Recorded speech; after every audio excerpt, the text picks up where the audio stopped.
Hello everyone, welcome back to my YouTube channel. मैं हूँ Shreya and welcome back to another video. Next exam है maths का and class 10th के maths में 100 on 100 लाना बिल्कुल पॉसिबल है। और ये मैं ऐसा इसीलिए कह रही हूँ क्योंकि मैंने खुद अचीव किया है। Yes, I scored 100 on 100 in class 10th board exam of mathematics. लेकिन सिर्फ हार्डवर्क नहीं, स्मार्ट स्ट्रेटजीज भी ज़रूरी होती है। बिकॉज मेरे मैथ्स के एग्जाम में ओनली 2 गैप डेज थे, but still I scored 100, so make sure to watch this video till the end। तो इस वीडियो में मैं आपको वही स्ट्रैटेजी शेयर करने वाली हूँ जिससे आप अपने इन 10 डेज में मैथ्स को पूरा स्ट्रॉन्ग कर सकते हो and you can also score 100 on 100। इस वीडियो में हम देखेंगे कि कौन से चैप्टर्स को सबसे पहले करना चाहिए, कॉमन मिस्टेक्स जो कि बच्चे पेपर में जाके करते हैं जिनकी वजह से उनके नंबर कट जाते हैं, silly mistakes that is known as.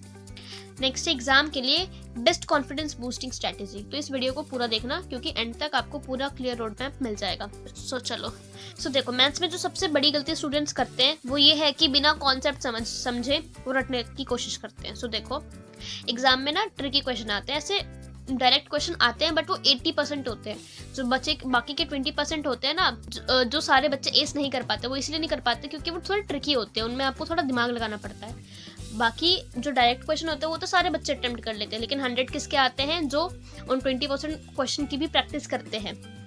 सो देखो, NCERT is everything as I already told you in previous videos. Almost 80 to 90% आपका एनसीईआरटी से ही आता है।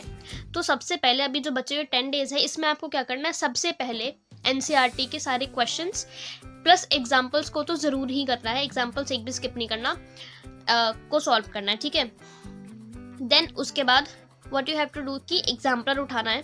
एग्जाम्पलर में सबसे पहले तो सारे चैप्टर्स के जितने भी सॉल्व एग्जाम्पल्स है वो कर डालो, क्योंकि एग्जाम्पलर से, एनसीईआरटी एग्जाम्पलर से डायरेक्ट क्वेश्चन आते हैं पेपर में, इसमें कोई डाउट नहीं है। सो एग्जाम्पलर करना मत भूलना बिल्कुल भी। नेक्स्ट की रेफरेंस बुक की बात करें, सो मेरी मानो रेफरेंस बुक मत करो, एनसीईआरटी कर लो, एग्जाम्पलर कर लो एंड देन पीवाईक्यूज बस। इन 10 डेज में कोई जरूरत नहीं है किसी भी रेफरेंस बुक की तरफ जाने की। सो इंस्टेड पीवाईक्यूज कर लो, दैट्स इट। उसके बाद है डाउट्स को इग्नोर मत करो। जैसे जब तुम किसी क्वेश्चन को कर रहे हो, अगर तुम्हें किसी भी पर्टिकुलर क्वेश्चन में डाउट आता है तो इसका मतलब वो तुम्हारा कॉन्सेप्ट क्लियर नहीं है, मे बी तुम्हें उस पूरे कॉन्सेप्ट में डाउट है। और अगर तुमने ये सोच के छोड़ दिया कि चलो छोड़ो ये कि तो क्वेश्चन है क्या हो जाएगा, एंड जस्ट सपोज वो क्वेश्चन या फिर उस कॉन्सेप्ट पे बेस्ड क्वेश्चन कोई पेपर में आ जाएगा, तो तुम पूरा टाइम रिग्रेट करते रह जाओ कि काश मैंने ये समझ लिया होता। तो इसीलिए कभी भी किसी डाउट को स्किप मत करो, किसी टीचर से पूछ लो, या फिर आजकल तो यूट्यूब पे रिसोर्सेज इतने सारे पड़े, उनका यूज़ करो, गूगल्स पे देख लो, कहीं से तो देख लो, लेकिन डाउट को डाउट मत छोड़ो। अब मेन बात है कि कौन सा चैप्टर पहले करना है एंड कौन सा बाद में करना है, ताकि इन 10 डेज में पूरी तरह आपका मैथ्स का रिविजन हो जाए।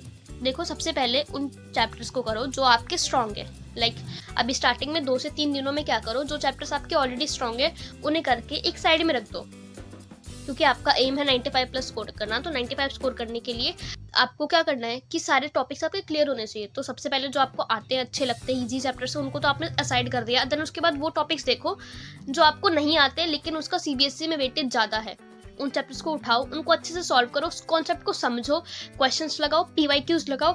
देन उसके बाद नेक्स्ट चैप्टर की तरफ बढ़ो।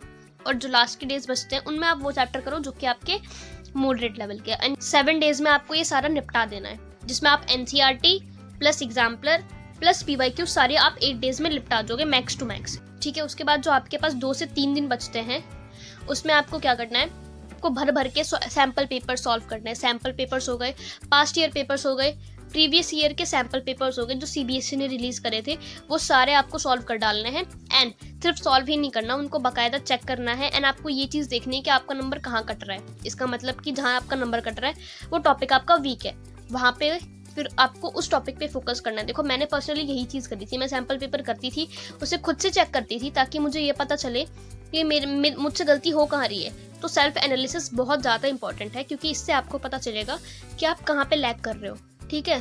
तो बाकी के जो 2 से 3 दिन बचेंगे उसमें आपको यही चीज़ करनी है। सैम्पल पेपर्स हो गए, क्वेश्चन पेपर्स हो गए पास्ट ईयर के, वो सारे आपको करने हैं। एंड अपनी ये चीज़ देखनी है कि कहाँ पे आप लैग कर रहे हो, ताकि उस चीज़ पे आप फोकस कर सको।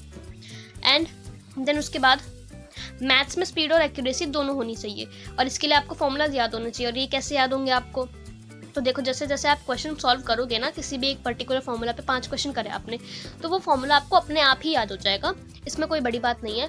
सारे जितने भी इंपॉर्टेंट फार्मूलाज है वैसे एक नोटबुक पे लिख लेना, एंड अगर नहीं लिखना तो मैंने फार्मूला शीट बना रखी है, उसमें से देख के पढ़ लेना ताकि आपके फार्मूलाज रिवाइज हो जाए अगर आप भूल जाते हो तो। एंड डेली आपको फार्मूलाज रिवाइज करने हैं। रिवाइज ऐसे याद करके नहीं करना, बल्कि उनके क्वेश्चन सॉल्व करके उन्हें रिवाइज करना है। एंड अगर आपको कोई शॉर्ट ट्रिक आती है तो ऑफकोर्स उसे यूज़ करो, एंड होप सो कि आपको ये LCM, HCF, स्क्वायर, क्यूब्स वगैरह ये सारी चीज़ें आपको आती होगी। ये स्क्वायर रूट निकालना स्पेशली या आपको आता होगा, मैं ऐसा मान के चल रही हूँ, ठीक है। एंड देखो, दिस थिंग डजंट मैटर कि आपके पास मैथ्स बेसिक है या फिर मैथ्स स्टैंडर्ड है। अगर आपके पास बेसिक है फिर भी आपको यही स्ट्रैटेजी फॉलो करनी है। पहले NCERT, एग्जाम्पलर को आप चाहो तो स्किप कर सकते हो, बट PYQs आपको करने ही करने हैं। एंड अगर आपके पास मैथ्स स्टैंडर्ड है then you have to do NCERT, exemplar and PYQs in these days, and then sample paper तो दोनों को लगाने ही लगाने हैं, ठीक है। अब हम बात कर लेते हैं कि कुछ कॉमन मिस्टेक्स की जो हर बच्चा करता है, जिसकी वजह से सिली मिस्टेक पे नंबर कटते हैं आपके। तो देखो, रिवीजन का जो सबसे बड़ा ब्लंडर है ना आप सबका, वो ये है कि आप क्वेश्चन देखते हो, वहाँ देख लिया कि ये फॉर्मूला लगेगा एंड उसको छोड़ दिया। ये सबसे गलत चीज़ है। रिवीजन का सबसे बड़ा ब्लंडर मैंने बता दिया कि कैलकुलेशन को अवॉइड नहीं करना है। जब भी रिवीजन करो तो कैलकुलेशन बाकायदा करके देखनी है। तो इसके बाद जो सेकंड थिंग है वो ये है, जब भी किसी क्वेश्चन को करो तो सबसे पहले उसकी सारी गिवन वैल्यूज़ लिखो, देन उसके बाद उसकी वो वाली वैल्यूज़ लिखो जो आपको निकालनी है, देन उसमें देखो कि कौन सा फार्मूला आप अप्लाई कर सकते हो। उसके बाद फिर फार्मूले में वैल्यूज़ पुट करके उसको सॉल्व करने की कोशिश करो, जस्ट इन केस अगर आप कोई क्वेश्चन नहीं कर पा रहे हो। एंड देखो, given values, to find values and formula ज़रूर लिखना। इससे आपको अगर क्वेश्चन नहीं भी आता होगा तो आधा से 1 नंबर आपको मिल जाएगा, ठीक है। एंड कैलकुलेशन अपने रिवीजन के टाइम पे ज़रूर करके देखना। सो या देखो, ये मैंने खुद ये स्ट्रैटेजी फॉलो करी थी एंड मैंने 100 on 100 स्कोर किया था मैथ्स में। और देखो, अगर आप भी इसे अप्लाई करोगे ना तो ये पॉसिबल है, आप भी 100 on 100 स्कोर कर सकते हो। क्योंकि देखो, मैथ्स में क्या है कि नंबर कटने का स्कोप बहुत कम होता है। जो नंबर कटने का स्कोप होता है ना वो बेसिकली MCQs में होता है। अदरवाइज या तो आपको क्वेश्चन आता होगा या तो नहीं आता होगा, तो इसमें पूरे नंबर मिलने के चांसेस होते हैं। तो इसीलिए मैथ्स में बच्चे ज़्यादा 100 on 100 स्कोर कर पाते हैं as compared to other subjects. तो इसीलिए बोल रही हूँ MCQs पे थोड़ा ध्यान देना, सो दैट कि कोई नंबर वहाँ पे ना कटे। MCQs ना कॉन्सेप्ट से पूछे जाते हैं, अगर आपने रट्टा मारा है ना तो फिर आप वो MCQs नहीं कर पाओगे, ठीक है। तो अपने MCQs के लिए आपका कॉन्सेप्ट भी क्लियर होना चाहिए। सैम्पल पेपर जैसे सॉल्व करोगे, प्रीवियस ईयर पेपर सॉल्व करोगे तो वहाँ से आपको MCQs का भी आइडिया लग जाएगा। सक्सेस सिर्फ हार्डवर्क से नहीं आती, कुछ टेक्निक और स्मार्ट स्टडी भी ज़रूरी होती है।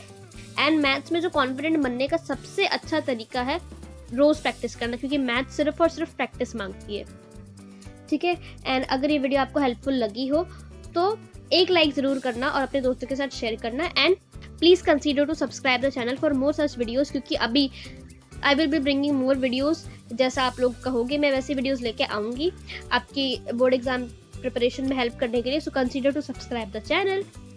कोई भी डाउट हो तो feel free to ask in the comment section. I will meet you in the next video. Till then take care and bye bye. All the best.